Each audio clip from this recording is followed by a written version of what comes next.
certo? Tudo bem contigo? Então estou aqui para mais um vídeo e no vídeo surpresa de hoje eu te trago o quê? Nada mais, nada menos que o meu testemunho, isso mesmo. Tudo que Deus fez na minha vida, os perrengues, as alegrias, enfim, o que aconteceu nesses 26 anos da minha vida, tu fica sabendo agora. Ficou curiosa? Vem comigo que eu vou te contar. Então, quero começar dizendo que eu não tô aqui para expor absolutamente ninguém. Vou contar o que aconteceu na minha vida, as pessoas que passaram pela minha vida. Eu fui rejeitada pelo meu pai, porque meu pai sempre quis ter um guri. E na terceira vez, então, veio menina e eu era a última esperança dele, né, de ter um guri. Então eu já fui rejeitada muito nova pelo meu pai. Tanto é que quando eu nasci, quem me visitou, o primeiro homem que me viu, além do médico, né, foi o meu tio, irmão da minha mãe, e que eu considero muito como meu pai, e a minha tia também como minha mãe. E de certa forma meio que me adotaram, assim, né. Então ali eu fui crescendo. Meu pai era alcoólatra, ele não era alcoólatra de beber todo dia, ele só bebia fim de semana. Mas quando bebia fim de semana, ele chegava em casa, quebrava tudo, se trancava com a minha mãe nos cômodos da casa pra gritar com ela, bater nas paredes, enfim, era um tendel. Quando eu ficava doente, geralmente de madrugada, minha mãe não dormia, né, obviamente, e meu pai sempre na rua, ele nunca estava em casa. Então quando eu passava mal e tinha que ir pro hospital, ou quando eu passava mal e alguém tinha que cuidar de mim para minha mãe trabalhar, eram os meus vizinhos. E ali eu fui crescendo, comecei a ir no colégio e percebia que eu puxava mais as amizades pros guris, né? Eu nunca fui muito de fazer amizade com meninas. E todas as vezes que eu tentava me enturmar, parecia assim que elas tinham um certo receio, sabe? Mantinham uma certa distância e eu não entendia o porquê. E aí ali eu fui crescendo, nunca fui muito de ter amigas meninas. Com 9 anos eu ficava sozinha em casa, porque minha irmã trabalhava, meus pais trabalhavam, ia pro colégio, de tarde eu ficava sozinha. Então minha mãe me dava serviço pra fazer. Eu já me pedia pra fazer isso pra não fazer arte. E eu acabava aprontando. Então, eu sempre fui uma pessoa de fazer coisa errada. Nada justifica os nossos erros, né? Mas era uma coisa muito mais forte. Até eu acho que teve uma novela uma vez que tinha um anjinho e um diabinho, um em cada ombro. Era mais ou menos assim que eu me sentia. Eu sabia que estava errado, eu sabia que eu ia ter as consequências, porém, quando eu via, eu tava fazendo. Então, o que me levava a fazer algo de errado era muito mais forte do que fazer a coisa certa ou não fazer a coisa errada. Com 9 anos, eu comecei a consertar pneu, lavar carro, porque meu pai tinha uma borracharia, né? Então, eu comecei a ir pra borracharia. Então, eu estudava de manhã e de tarde eu ia pra borracharia, então trabalhar com ele. Eu senti também rejeição no colégio, bullying, sofria bullying porque eu era pequenininha e gordinha, né? Sempre fui muito gordinha. Eu rodei 3 vezes no colégio. Conheci a minha colega, então, que morava perto da borracharia. E ali a gente se deu super bem. E aí a gente começou a conversar e tal. Eu nunca podia ir na casa delas nem pra brincar, nem pra fazer trabalho de casa. Eu tinha hora pra sair e hora pra voltar. E aí então quando elas queriam conversar comigo, elas começaram a ir lá na borracharia. Porque daí lá na borracharia, quando eu não tinha pneu pra consertar ou carro pra lavar, a gente podia sentar e conversar. E aí eu lembro que chegou um certo tempo que elas começaram a se afastar. E eu não entendia o porquê, porque eu sabia que elas gostavam de mim. Pela primeira vez eu sabia que elas eram as minhas amigas. E aí um dia eu perguntei pra ela, eu disse, fulana, por que vocês pararam de, né, me visitar? E aí ela disse que a gente parou de te visitar e a gente não queria falar pra tu não ficar triste por causa do teu pai. Porque teu pai começou a olhar pra gente com uma cara meio estranha, meio de tarado, assim, e a gente começou a se sentir mal. E a gente resolveu não ir mais. E aí com 16 anos, então, eu fui trabalhar fora. Conheci uma pessoa.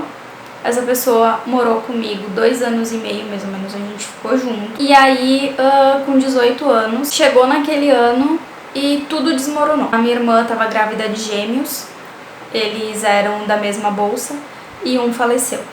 Nessa mesma época, acho que 2 semanas depois, minha mãe foi encaminhada para Porto Alegre, poderia ser câncer. E aí eu lembro que isso foi, acho que numa quarta ou numa quinta-feira que ela foi pra lá pra fazer a biópsia. O nódulo estava muito profundo e tinha possibilidades de ter pego no tórax também. E aí, nessa semana ela fez a biópsia e aí no domingo meus pais saíram, então meu pai chegou em casa brigando com a minha mãe, como sempre. Ele tava bêbado e aí ele disse pra minha mãe, sabe do que? Tu tem que mais é que morrer mesmo. E aí, chamando ela de diabo, de infeliz, de demônio, coisa que ele sempre nos chamou. Foi muitas palavras amaldiçoadas lançadas nas nossas vidas.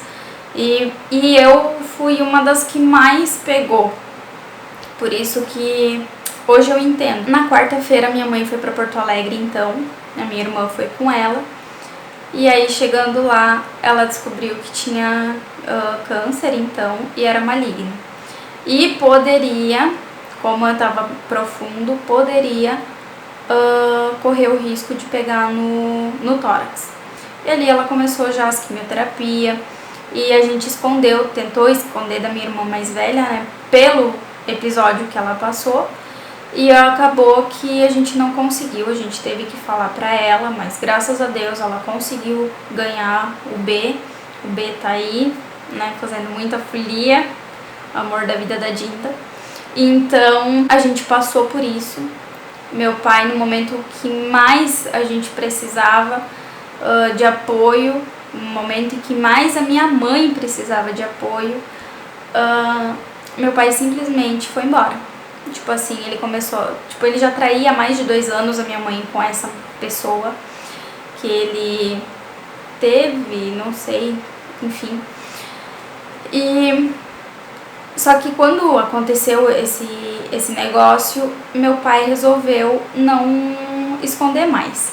Ele não sentia necessidade mais de esconder a traição. A gente foi processado por danos morais, materiais. Meu pai, só que daí não deu em nada, né? Meu pai tentou recorrer, mas acabou que não deu em nada. Nessa fase eu acabei traindo meu primeiro namorado. Me arrependo muito disso, muito mesmo. Então foi uma época muito difícil. E ali foi indo. Tive outros relacionamentos. E aí então nesse último relacionamento que eu tive, foi um relacionamento muito abusivo. Eu fiquei, entre idas e vindas, eu fiquei em torno de 4 anos com essa pessoa. Eu sofri agressões. E eu não vou dizer assim que eu era espancada, porque eu conseguia me defender. Porém, quem sempre saía roxa era eu. Teve um episódio também que eu fui agredida pela minha ex-sogra. A gente construiu a nossa casa e eu sempre com aquela esperança de conseguir reconstruir meu relacionamento e constituir uma família. E aí em 2017 eu pensei em ir embora, eu já estava com tudo pronto para mim ir embora e que eu ia mudar de cidade. Eu ia ir morar na cidade natal da minha mãe. E aí bem no fim, fui convidada para ir para um culto e nesse culto foi especialmente para mim. Final de 2017 me batizei, me converti e ali foi indo. E eu sempre orando para Deus, né, mudar e tal, mas toda vez que eu orava era pior. E aí um dia me veio um clique, começa a orar diferente. E eu comecei a orar diferente, dando o controle da minha vida para Deus e dizendo: Pai, faz o que for da tua vontade. Em abril de 2018, eu ouvi o seguinte: se não tá bom pra ti assim, então pega tuas coisas e vai embora. Me deu um alívio e me veio aquele clique: agora é a hora. Eu fui embora, foi a melhor noite da minha vida dormir na minha mãe. Nunca tive tanta paz quanto naquele dia. E eu fiz um Tinder pra conhecer meninas, porque como eu tinha amizades, as minhas amizades então, que foram das meninas do tempo de colégio, simplesmente cada uma foi para um caminho diferente. Queria conhecer meninas para poder sair, e ter meu relacionamento com Deus. Eu queria ficar no mínimo 1 ano sem ninguém.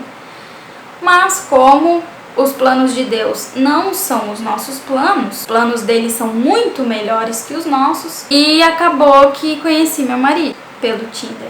e ele era exatamente como eu tinha pedido para Deus. Eu até achei, sabe, fiquei meio que em dúvida, e aí e a gente começou na amizade.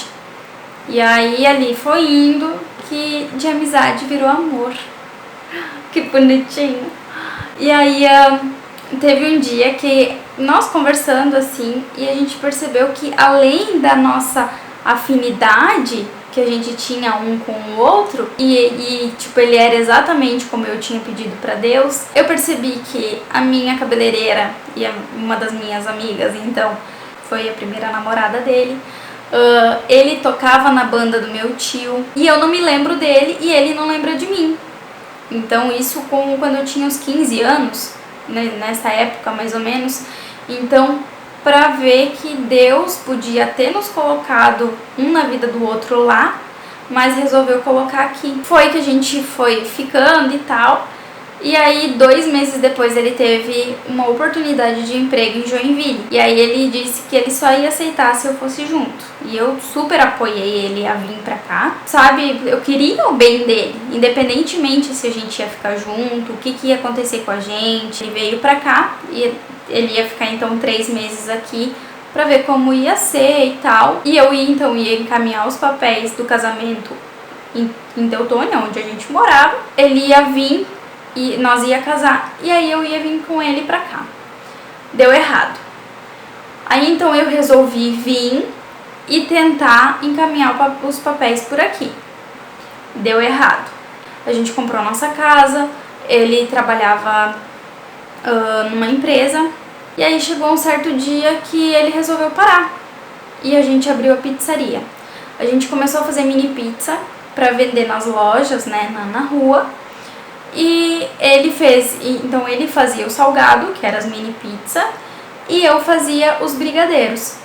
E a gente saiu pra rua. E aquilo ali foi maravilhoso, assim, foi um divisor de águas. Por quê? Porque a gente tinha o nosso negócio. E aí um certo dia uma cliente perguntou, vocês são casados? Eu disse, olha, a gente não é casado ainda, porque agora a gente acabou de comprar a casa, enfim, querendo ou não, tem muita conta.